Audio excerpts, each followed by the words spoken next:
Mediumi Ynë ka raportuar në vazhdimsi për zënjen e trotuarëve në rrugën Yll Morena nga materiale ndërtimore dhe automjete të parkuara në mënyrë të parregullt, duke penguar lëvizjen e lirë të këmbësorëve, të cilët për këto arsye detyroheshin të ecin në kursite dedikuara për qarkullim të automjeteve.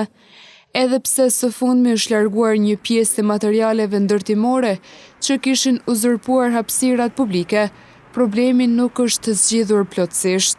Trotuarët vazhdojnë të shfrytëzohen nga automjetet të parkuara në vende të ndaluara.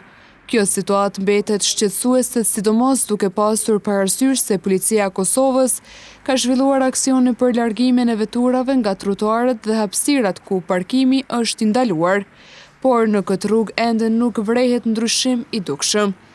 Gjendja e ngjashme vazhdon të ishte përgjatë gjithë kohës sa ekipi ynë qëndroi aty.